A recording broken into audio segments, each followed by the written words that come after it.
बिस्मिल्लाहिर्रहमानिर्रहीम। अस्सलामुअलैकुम व्यूअर्स। मैं उम्मीद करता हूँ आप तमाम स्टूडेंट्स खैरियत से होंगे। मैं आपका computer science instructor Shahbaz Ali और मैं आपको वेलकम करता हूँ डिजिटल एजुकेशन पर। अपने आज के लेक्चर से हम आगाज करने जा रहे हैं 10th class computer chapter number 3, जो कि आपके पास है कंडीशनल लॉजिक का। इस चैप्टर के अंदर हम क्या चीज डिस्कस करेंगे, सबसे पहले तो मैं आपके साथ ये शेयर करता हूँ। इस चैप्टर के अंदर हम देखेंगे कि कंट्रोल स्टेटमेंट्स क्या होती हैं, उसके बाद हम देखेंगे सिलेक्शन स्टेटमेंट्स को, और देन हमारे पास जो नेक्स्ट टॉपिक होगा वो होगा इफ स्टेटमेंट और इसका स्ट्रक्चर डिटेल में डिस्कस करेंगे। उसके बाद होगा इफ एल्स स्टेटमेंट और उसका स्ट्रक्चर विद डिटेल और कंप्लीट एग्जांपल के साथ। और इन तमाम चीजों के मैं प्रैक्टिकल भी आपके साथ करूंगा, तो आपने वो प्रैक्टिकल लाजमी मेरे साथ अपने पर्सनल कंप्यूटर पर परफॉर्म करने हैं। और इसके लास्ट में हमारा जो आखिरी टॉपिक होगा वो होगा नेस्टेड सिलेक्शन स्ट्रक्चर का। तो इन तमाम लेक्चर्स को आपने लाजमी देखना है और मेरे साथ जुड़े रहना है। आइए शुरू करते हैं हमारी आज की वीडियो। इससे कबल आप तमाम व्यूअर्स से दरखास्त है, अगर आप चैनल पर नए हैं और आपने अभी तक चैनल को सब्सक्राइब नहीं किया तो जल्दी से चैनल को सब्सक्राइब करें और बेल आइकन को प्रेस करें। हमारा पहला टॉपिक है कि हम क्या करेंगे, यूनिट का थोड़ा सा इंट्रोडक्शन करेंगे कि इस चैप्टर के अंदर हम थोड़ी सी क्या चीज डिस्कस करने वाले हैं, थोड़ा सा डिटेल में देखते हैं। देखिए सम टाइम ऐसा होता है कि आप रोजमर्रा की जिंदगी में बहुत सारे काम करते हैं, बट डिपेंड करता है कंडीशन के ऊपर। इसके आप ऐसे समझ सकते हैं, मिसाल के तौर पर कि मैं सुबह सैर के लिए जाऊंगा अगर मैं सुबह 6 बजे उठा, या फिर आप इसको ऐसे अंडरस्टैंड कर सकते हैं कि अगर बारिश हुई तो मैं क्या करूंगा, साथ छतरी लेकर जाऊंगा। और उसके बाद ऐसे अंडरस्टैंड करें कि अगर फातिमा एग्जाम में पास हुई तो मैं उसको घड़ी गिफ्ट करूंगा। अब यहाँ पे आप देख सकते हैं इन तीनों स्टेटमेंट्स के अंदर आपके पास एक कंडीशन है। अगर कंडीशन ठीक होती है तो आप वो काम परफॉर्म करते हैं, अदरवाइज वो काम आप परफॉर्म नहीं करते हैं। अब यहाँ पे आपको अच्छे से नजर आ जाएगा, यहाँ पे आपके लिखा हुआ है we often do certain task depending upon the situation. हम अपनी रोजमर्रा की जिंदगी में बहुत सारे काम परफॉर्म करते हैं, मगर वो डिपेंड करती है किसके ऊपर, सिचुएशन के ऊपर, यानी हालात के ऊपर डिपेंड करती है। मिसाल के तौर पर I will go for a walk, मैं सुबह सैर के लिए जाऊंगा। If I wake up at 6 AM, अगर सुबह में जल्दी 6 बजे उठा यानी तो फिर मैं वॉक पर जाऊंगा। अगर मैं 6 बजे नहीं उठा तो डेफिनेटली वॉक पर नहीं जाऊंगा। नंबर 2 स्टेटमेंट आपके लिए लिखी हुई है if the weather turns cloudy, अगर मौसम खराब होता है यानी अगर बारिश वाला मौसम होता है, आई विल टेक अम्ब्रेला, तो मैं अपने साथ छतरी लेकर जाऊंगा। अमूमन मैं साथ अपने छतरी लेकर नहीं जाता हूं, लेकिन अगर बारिश हुई तो ये बारिश का होना क्या है, एक कंडीशन है आपके पास। अगर बारिश होती है तो मैं साथ छतरी लेकर जाऊंगा। और उसके बाद if Fatima passes the exam, अगर फातिमा जो है वो एग्जाम को पास करती है, I will gift her a watch, तो मैं उसको क्या करूंगा, एक घड़ी गिफ्ट करूंगा।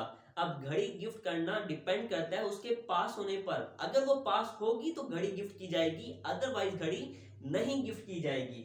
अब आपने देखा हमने जितने भी यहाँ पे 3 स्टेटमेंट्स मैंने आपके साथ डिस्कस की हैं, इन तीनों स्टेटमेंट्स का जो फैसला आप करते हैं, जो डिसीजन आप करते हैं, वो आप करते हैं कंडीशन के लिहाज से। अगर कंडीशन सही होती है तो आपने वो कोई खास काम परफॉर्म करना है, और अदरवाइज वो खास काम परफॉर्म नहीं करना। सम टाइम आपके पास ऐसा भी होता है, कुछ स्टेटमेंट्स आपके पास ऐसी भी होती हैं कि अगर आपके पास कंडीशन ठीक है तो ये फलां काम आपने परफॉर्म करना है, और अगर कंडीशन ठीक नहीं है तो आपने कोई और काम परफॉर्म करना है। इसको बोला जाता है कंडीशनल लॉजिक। हम ये सीखेंगे कि अपनी सी लैंग्वेज के अंदर आप इन कंडीशन को कैसे इंप्लीमेंट करते हैं। यहाँ पे आपके लिए मेंशन है all these decisions are taken on basis of the condition. तमाम जो हम फैसला करते हैं वो डिपेंड करता है किस चीज पर, वो डिपेंड करता है आपके पास कंडीशन पर। If the condition is true, अगर कंडीशन सही होती है, we perform the specific task, वो हम कोई खास काम परफॉर्म करते हैं। अदरवाइज वी डू नॉट, अदरवाइज हम क्या करते हैं, वो काम परफॉर्म नहीं करते हैं।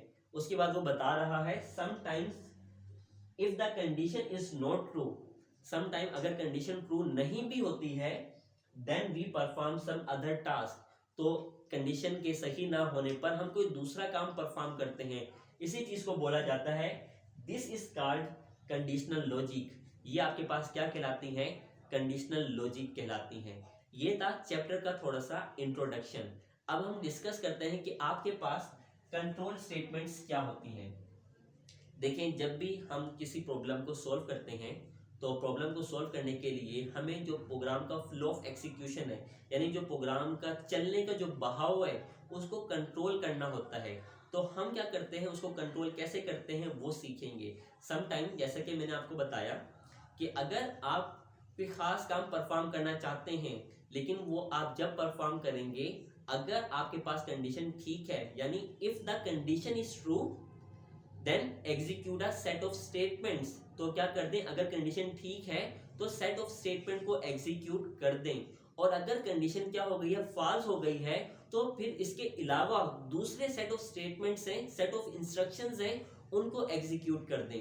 ठीक है, डिपेंड करता है किस पर, कंडीशन पर। जिस तरह मैंने आपके साथ यहाँ पे 3 कंडीशंस को डिस्कस किया। और उसके बाद मोर ओवर समटाइम्स आपके पास क्या होता है, किसी काम को आप बार बार रिपीट कर रहे होते हैं, तो काम रिपीट करने के लिए भी हम क्या करते हैं, कंट्रोल स्टेटमेंट्स का इस्तेमाल करते हैं। सी लैंग्वेज के अंदर जो भी हमें कंट्रोल स्टेटमेंट्स दिए गए हैं उनको हम देखेंगे। इसमें हम 3 तरह के कंट्रोल स्टेटमेंट डिस्कस करेंगे, जिसमें आपके पास होता है सीक्वेंशियल कंट्रोल स्टेटमेंट्स, नंबर 2 आपके पास होता है सिलेक्शन कंट्रोल स्टेटमेंट्स, नंबर 3 आपके पास होता है रिपीटिशन कंट्रोल स्टेटमेंट्स। आइए इसको यहां से अंडरस्टैंड करते हैं। In order to solve a problem, अगर आप किसी मसले को हल कर रहे हैं, there is need to control the flow of execution of a program. Then program का जो फ्लो ऑफ एग्जीक्यूशन है कि प्रोग्राम ने किस तरीके से वर्क करना है, इसको कंट्रोल करने के लिए हमें जरूरत पड़ती है कुछ कंट्रोल की। Sometimes we need to execute one set of statements if particular condition is true। हम क्या करते हैं, अगर ये कंडीशन, ये देखें, अगर तो सेट ऑफ स्टेटमेंट है वो हम एग्जीक्यूट करेंगे अगर कंडीशन ठीक है, यानी अगर कंडीशन ठीक है तो एग्जीक्यूट करना है। And other set of statements, और दूसरे सेट ऑफ स्टेटमेंट आपने एग्जीक्यूट करने हैं अगर कंडीशन क्या है, फॉल्स है। More over sometimes we need to repeat a set of statements। sometimes हम क्या करते हैं, किसी सेट ऑफ स्टेटमेंट्स को, किसी काम को हम बार बार रिपीट करना चाहते हैं, दोहराना चाहते हैं for a number of time, किसी खास नंबर तक हम वो काम करना चाहते हैं। We can control the flow of execution through control statements. इसको कंट्रोल करने के लिए हम किसका इस्तेमाल करते हैं, इस फ्लो को कंट्रोल करने के लिए हम इस्तेमाल करते हैं अपने कंट्रोल स्टेटमेंट्स का। सी लैंग्वेज के अंदर 3 बुनियादी कंट्रोल स्टेटमेंट्स होते हैं, जिसमें आपके पास होता है sequential control statement, selection control statements, और उसके बाद रिपीटिशन कंट्रोल स्टेटमेंट्स। ये 3 तरह के आप कंट्रोल डिस्कस करेंगे सी लैंग्वेज के अंदर। तो सबसे पहला डिस्कस करते हैं sequential control statements. Sequential word निकला है सीक्वेंस से, मतलब तरतीब वाइज। ये आपके पास याद रखना है, सी लैंग्वेज का बाय डिफॉल्ट कंट्रोल आपके पास होता है कि तमाम काम सीक्वेंस वाइज होगा, यानी उसी तरीके से जिस तरीके से आपने उसको डिफाइन किया हुआ है। जिस तरह अभी तक हमने काफ़ी सारे प्रोग्राम डिस्कस किए हैं, और यकीनन आपने वो तमाम प्रोग्राम्स मेरे साथ अपने कंप्यूटर पर लाजमी परफॉर्म किए होंगे। उन तमाम प्रोग्राम्स में हमने देखा कि हमने अभी तक जितना भी काम किया, वो काम हमने किया एक सीक्वेंस वाइज किया। ठीक है, यानी अगर लाइन नंबर 10 है तो पहले वो एग्जीक्यूट होगी, फिर 20, फिर 30, फिर 40, फिर 50, सो ऑन। आप यहाँ पे देख सकते हैं sequential control is a default. ये बात आपने याद रखनी है। ये आपके पास क्या है, एक डिफॉल्ट कंट्रोल स्ट्रक्चर है, यानी अगर आप कोई कंट्रोल स्ट्रक्चर यूज नहीं करते हैं तो बाय डिफॉल्ट आपके पास होगा sequential control in C language. According to the sequential control all the statement are executed in the given sequence, कि जिस सीक्वेंस में आपने वो स्टेटमेंट्स लिखी हुई है वो उसी सीक्वेंस के साथ एग्जीक्यूट होंगी। इसको आप ऐसे अंडरस्टैंड कर सकते हैं, मिसाल के तौर पर कि मैंने एक बैंक में जाना है और मैंने पैसे विदड्रॉ करवाने हैं, या आपने क्या करना है, डिपॉजिट करवाना है। तो सबसे पहले बैंक में जब मैं इंटर होऊंगा तो टोकन मशीन से मैं अपना टोकन लूंगा। ठीक है, और बैंक में आपके पास एक क्यू बनी होगी, यानी एक कतार बनी होगी। आप उस कतार में जाके खड़े हो जाएंगे और अपनी बारी का इंतजार करेंगे। तो आपने देखा ये सारा काम क्या हो रहा है, सीक्वेंस वाइज हो रहा है, यानी जो शख्स पहले आया पहले उसका काम होगा, उसके बाद सेकंड वाले का, उसके बाद थर्ड वाले का, चलता चलता वो आपके पास आ जाएगा जब आपका नंबर आएगा। तो ये काम होता है सीक्वेंस वाइज। नंबर 2 पर आपके पास होता है सिलेक्शन कंट्रोल स्टेटमेंट्स। यानी सिलेक्शन कंट्रोल स्टेटमेंट के अंदर आपके पास एक कंडीशन दी जाती है, उस कंडीशन को मद्देनजर रखते हुए आपने फैसला करना होता है कि आपके पास अगर कंडीशन ठीक है तो ये एक सेट ऑफ स्टेटमेंट एग्जीक्यूट होगी, अगर कंडीशन गलत है तो दूसरी सेट ऑफ स्टेटमेंट जो है वो एग्जीक्यूट होगी। डिपेंड करता है किसके ऊपर, कंडीशन के ऊपर। इस बात को आप ऐसे अंडरस्टैंड करें कि जिस तरह आपके स्कूल के अंदर एग्जाम होते हैं और एग्जाम होने के बाद जब उसका रिजल्ट अनाउंस किया जाता है तो उसके अंदर हर क्लास के कुछ बच्चों की क्या आती है, पोजीशंस आती है। तो उन जो स्टूडेंट्स की जो पोजीशंस आती है वो डिपेंड करता है उनके मार्क्स के ऊपर। जिस स्टूडेंट के मार्क्स सबसे ज्यादा होंगे उसकी फर्स्ट, फिर सेकंड और फिर थर्ड। तो जो मार्क्स का आना ये क्या है, ज्यादा मार्क्स आने की कंडीशन है, और फिर कंडीशन के हिसाब से आपको क्या मिलती है, पोजीशन मिलती है।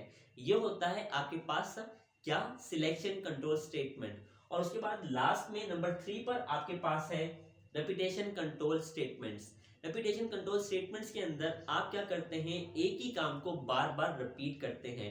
तो सी लैंग्वेज के अंदर भी आपके पास कुछ ऐसे स्ट्रक्चर्स दिए गए हैं जिसमें आप किसी काम को बार बार रिपीट कर सकते हैं। इसको ज्यादातर हम डिटेल में पढ़ेंगे अपने चैप्टर नंबर 4 के अंदर, जिसमें आप अरे को डिस्कस करेंगे।